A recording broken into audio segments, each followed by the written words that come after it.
let's talk inflation, right? Mm-hmm. What we got going on with inflation this year, Kiana, and how Well, it's going to impact real estate? Well, inflation is going to impact real estate because inflation is impacting the world. Like, let's be mindful that we're looking at inflation and prices rising by 8%. So that is a huge jump. So when you're looking at your groceries, it costs more for groceries, gas is up. And subsequently, of course, the price of homes are up. So what can you do to beat inflation? We always tell people this, but nobody listens. You have to invest to beat inflation. If the average person's salary is being increased by 3% and inflation is going up by 8%, you're not going to be able to catch up to that gap. And Mhm. also keep in mind, not only are we talking about the wealth gap when it comes to just inflation, let's talk about real estate. Real estate is looking to be an increase of 5.6% nationwide, but we still have cities that are at 15 and 14%. So, in order for you guys to position yourselves to acquire real estate, have smart investments, you're going to have to invest to beat it. Mm.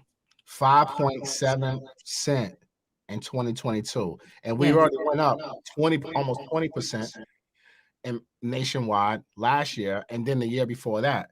So we're Yes. talking about since COVID began, the real estate market right now is up 40 something percent. And if we Correct. add another 5.7, maybe 6% or higher, because there's some projections out there that saying it might be closer to 9%, 10%, right? But 5% I think is a real I safe. think it's a good nationwide number, but Yeah. state city specific, any of the major metropolitan cities, they're looking at higher inflation rates Hmm. because of course you have people this is just the way the economy works.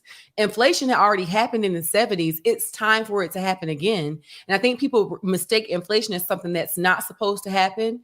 It happens every season and it Hmm. happens in the season it's supposed to help build the economy, but prices don't go back down.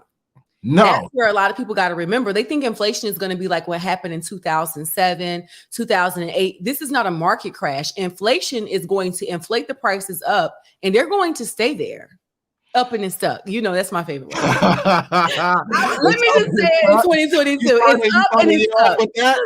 It's up and it's stuck. Yes, it's up and it's stuck. Let's go ahead and put that out there because when you look at prices and homes in the 70s is where we had the last huge inflation.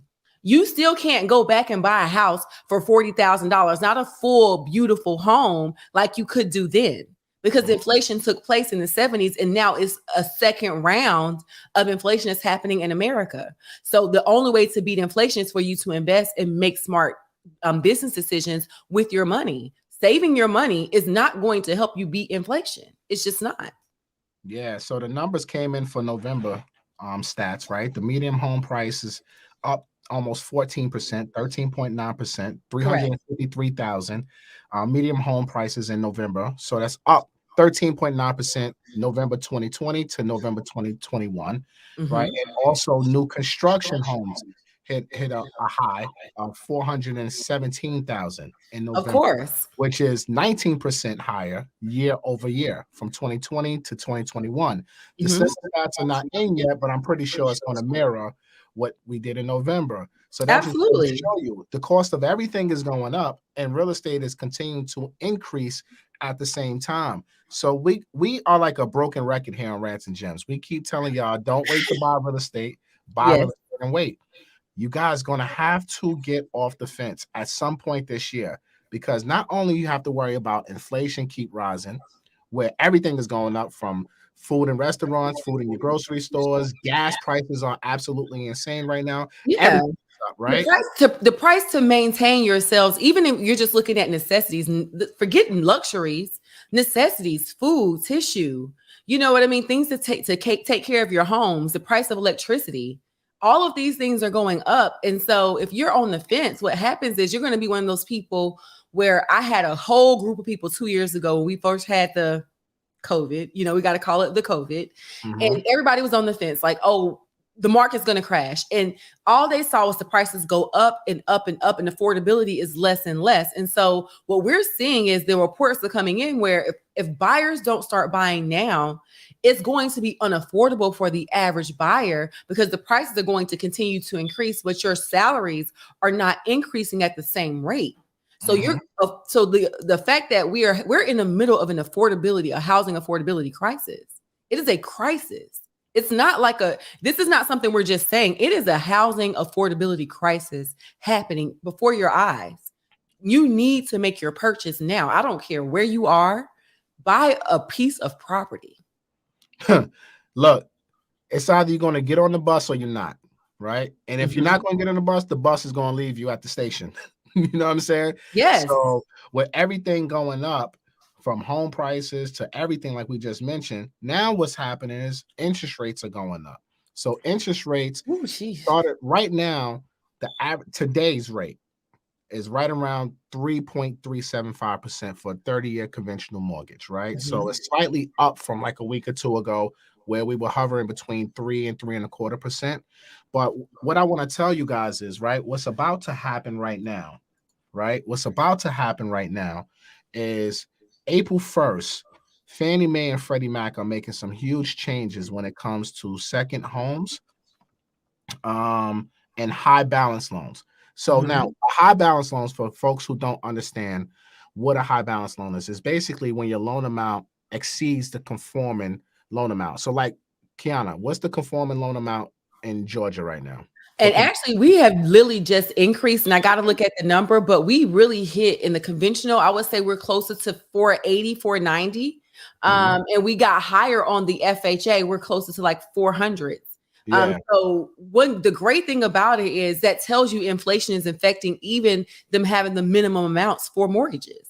Yeah, so right now the 2022 loan limits for conventional conforming is around 600, I believe 38,000. Don't quote me on that. On average, right? Because they do it per city, and so that's why you got to look at your own specific state and specific city. Like, of course, it's higher in New York. Y'all, it's money up there. So when you talk in FHA, you definitely want to check the county because every county is different. But with conventional mortgages, you can go up to 638 in a state like Georgia, but Georgia is not considered a high cost state like New York. So with a single family, you can go to 638. In New York, we can go up to 912,000, somewhere around there. Don't quote me on that, right? So anything above that 638 is considered high balance, right? Or conventional jumbo.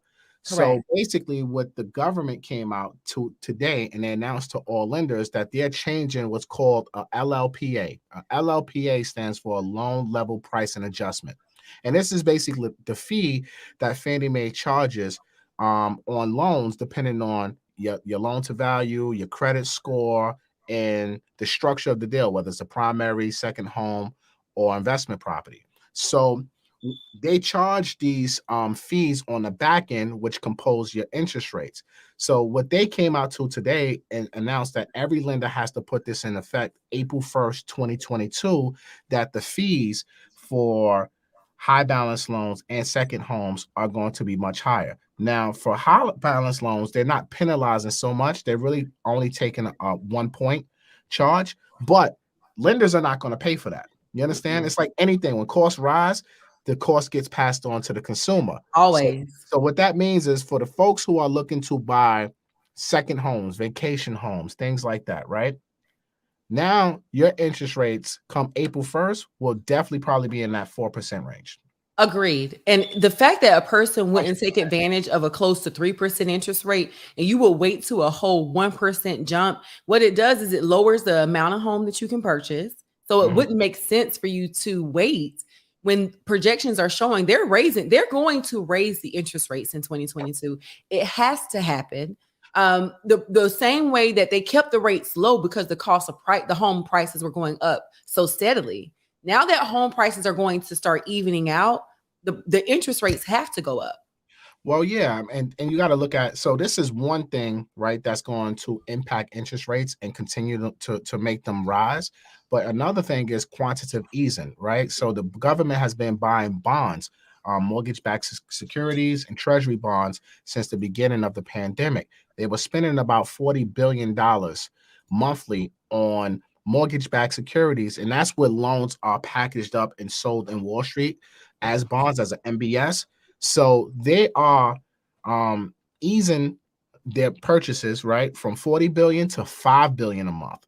That right there alone was already going to send interest rates, high threes, low fours. But now once you start adding in the government agencies like Fannie Mae and Freddie Mac, adding more fees to lenders, you better believe if you buy in a high cost area and you need a jumbo conventional mortgage, or you buy a second home, guys, prepare yourself for April for those rates to be in that low to mid 4% range. So that's why all you folks who are in high cost areas, Cali, DC, New York, all of these places, Miami, where you can do $1 million house and put 5% down right now and still get a good interest rate.